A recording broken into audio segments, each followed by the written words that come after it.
नमस्कार और आप सबका स्वागत है मेरे ये नए वीडियो में, जिसमें हम लोग बात करेंगे संपूर्ण क्रांति के बारे में, जो कि हिंदी 100 मार्क में तीसरा चैप्टर का नाम है। और इसका लेखक है, सबसे पहले बता दूं, लेखक है इसके लेखक हैं जयप्रकाश नारायण जी।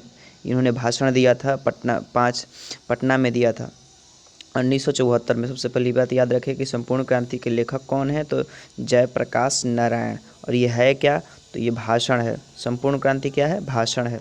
तो हम लोग इसके ऑब्जेक्टिव पे बात करेंगे। 40 ऑब्जेक्टिव इसमें सॉल्व करने की कोशिश करेंगे हम लोग।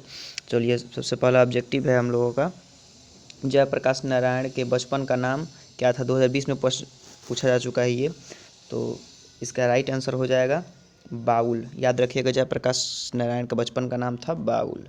चलिए, अगला क्वेश्चन है, किसने कहा था अभी ना जाने कितने मीलों इस देश की जनता को जाना है। तो इसका राइट आंसर हो जाएगा जवाहरलाल नेहरू ने कहा था कि अभी ना जाने कितने मीलों इस देश की जनता को जाना है। चलिए, अगला क्वेश्चन है 3 नंबर क्वेश्चन, किस अस्पताल में दिनकर का निधन हुआ था। किस अस्पताल में दिनकर का निधन हुआ था। तो इसका आंसर हो जाएगा, राइट आंसर हो जाएगा डी, विलिंगडन नर्सिंग होम में। अगला क्वेश्चन है, जयप्रकाश नारायण को किसका दलाल कहा गया। 2020 में प्रश्न पूछा गया है ये। 4 नंबर क्वेश्चन, जयप्रकाश नारायण को किसका दलाल कहा गया। तो इसका राइट आंसर हो जाएगा अमेरिका। याद रखिएगा, अमेरिका का दलाल कहा गया इन्हें। अगला क्वेश्चन है 5 नंबर क्वेश्चन, जयप्रकाश नारायण के स्वास्थ्य पर निगरानी रखने वाले डॉक्टर का नाम था। जयप्रकाश नारायण के स्वास्थ्य पर निगरानी रखने वाला डॉक्टर का नाम था। तो राइट आंसर हो जाएगा, इसका राइट आंसर हो जाएगा डॉक्टर रहमान। डॉक्टर रहमान। चलिए, अगला क्वेश्चन है 6 नंबर क्वेश्चन, जयप्रकाश जी को किसका भाषण सुनकर अमेरिका जाने की प्रेरणा मिली। तो राइट इसका आंसर हो जाएगा स्वामी सत्यदेव। बी ऑप्शन हो जाएगा सही, स्वामी सत्यदेव। 7 नंबर क्वेश्चन है, फ्री प्रेस के मालिक कौन थे। फ्री प्रेस के मालिक कौन थे। तो इसका आंसर, राइट आंसर हो जाएगा सी, सदानंद जी। अगला क्वेश्चन है 8 number question, brain of Bombay किसे कहा जाता है था। ब्रेन ऑफ बॉम्बे किसे कहा जाता था। तो इसका राइट आंसर हो जाएगा उमा शंकर दीक्षित को कहा जाता था ब्रेन ऑफ बॉम्बे। अगला क्वेश्चन है, जयप्रकाश नारायण ने आईएससी की परीक्षा कहाँ से पास की। याद रखिएगा, आईएससी की परीक्षा जयप्रकाश नारायण ने कहाँ से पास की। तो इसका राइट आंसर हो जाएगा डी, बिहार विद्यापीठ। बिहार विद्यापीठ। अगला क्वेश्चन है, लेनिन की मृत्यु कब हुई थी। ये 10वीं क्लास में भी पढ़े होंगे आप लोग, लेनिन की मृत्यु कब हुई थी। तो इसका राइट आंसर हो जाएगा 1924। डी ऑप्शन हो जाएगा सही, 1924। 11 नंबर क्वेश्चन है, जयप्रकाश जी मार्क्सवादी कब बने। तो इसका राइट आंसर हो जाएगा 1924 ईस्वी में। डी ऑप्शन सही हो जाएगा, राइट, 1924 ईस्वी में। चलिए, अगला क्वेश्चन है 12 नंबर क्वेश्चन, फणीश्वरनाथ रेणु की पुस्तक है। फणीश्वरनाथ रेणु की पुस्तक है। तो इसका राइट आंसर हो जाएगा मैला आंचल। मैला आंचल। अगला क्वेश्चन 13 नंबर क्वेश्चन है, बिहार में 1974 में बिहार प्रदेश के मुख्यमंत्री कौन थे। तो इसका राइट आंसर हो जाएगा अब्दुल गफूर, जो कि 1974 में बिहार के मुख्यमंत्री थे। 14 नंबर क्वेश्चन है, किसे लोकनायक के नाम से जाना जाता है। लोकनायक। तो याद रखिएगा, लोकनायक के नाम से जयप्रकाश नारायण को जाना जाता है। जयप्रकाश नारायण को। 15 नंबर क्वेश्चन, जयप्रकाश नारायण का जन्म कब हुआ था। जन्म कब हुआ था। तो इसका राइट आंसर हो जाएगा 11 अक्टूबर 1902 को हुआ था। 11 अक्टूबर 1902 को। अगला क्वेश्चन है 16 नंबर क्वेश्चन, जयप्रकाश नारायण की पत्नी का नाम था। ये याद रखना आप लोग दोस्तों, जयप्रकाश नारायण की पत्नी का नाम था प्रभावती देवी। प्रभावती देवी नाम था। चलिए, अगला क्वेश्चन है जो 20 में पूछा जा चुका है क्वेश्चन, ये रिकंस्ट्रक्शन ऑफ इंडियन पॉलिटी किसकी रचना है। रिकंस्ट्रक्शन ऑफ इंडियन पॉलिटी किसकी रचना है। तो इसका राइट आंसर हो जाएगा जयप्रकाश नारायण। जयप्रकाश नारायण की रचना है। अगला क्वेश्चन है, प्रजा सोशलिस्ट पार्टी का गठन कब हुआ। 18 नंबर क्वेश्चन है, प्रजा सोशलिस्ट पार्टी का गठन कब हुआ। तो इसका राइट आंसर हो जाएगा 1952 में। 1952 में। अगला क्वेश्चन है 19 नंबर क्वेश्चन, जयप्रकाश नारायण को भारत रत्न की उपाधि कब दी गई थी। जयप्रकाश नारायण को भारत रत्न की उपाधि दी गई? तो इसका राइट आंसर हो जाएगा 1998 में, 1998 में। अगला question number 20 number question, Jayaprakash Narayan को भारत की जनता किस नाम से याद करती है?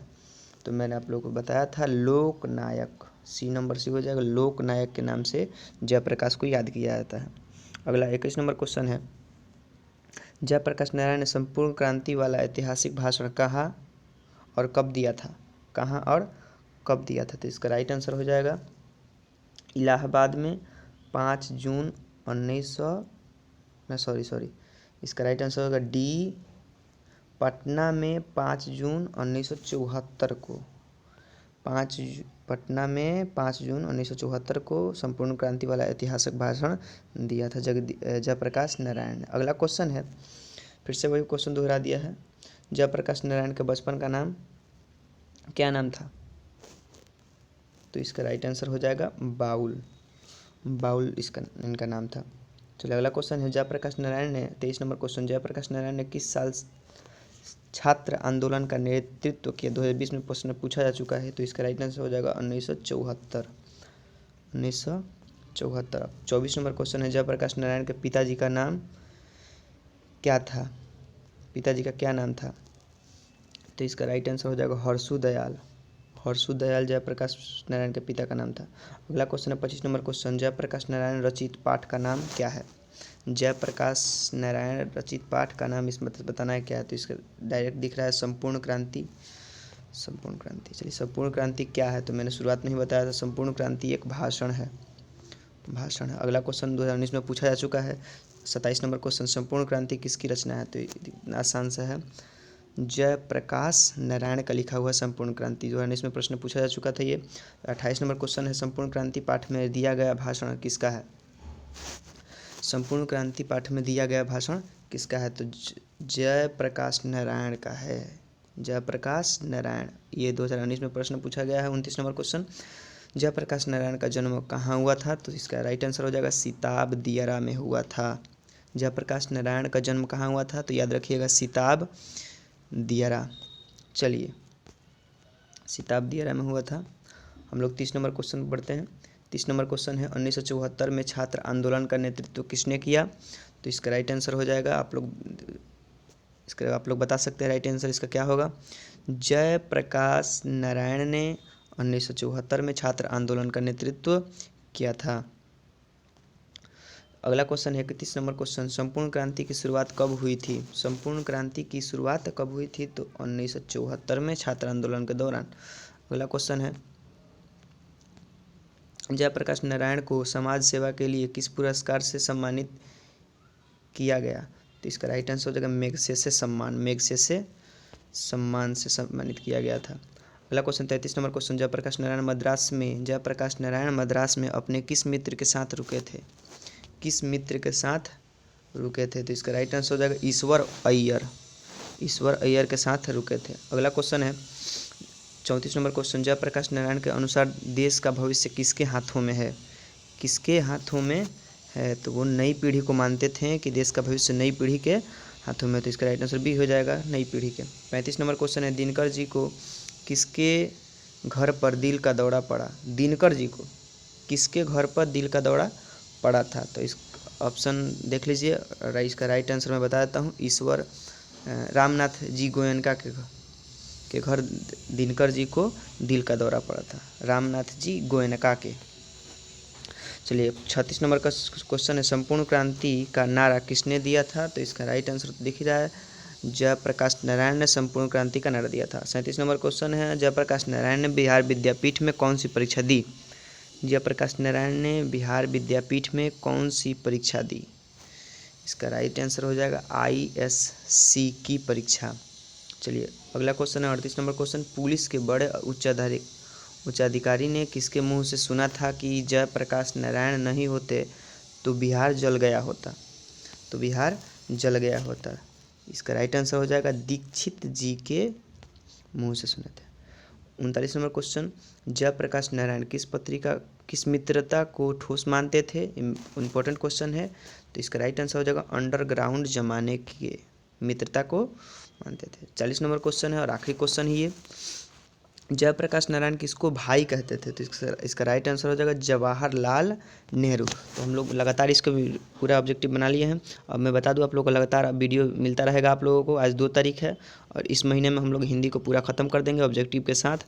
तो पूरा देखने के लिए धन्यवाद और चैनल को सब्सक्राइब जरूर कर लीजिए, जिसके आने वाली नोटिफिकेशन आपको वीडियो का मिल जाए।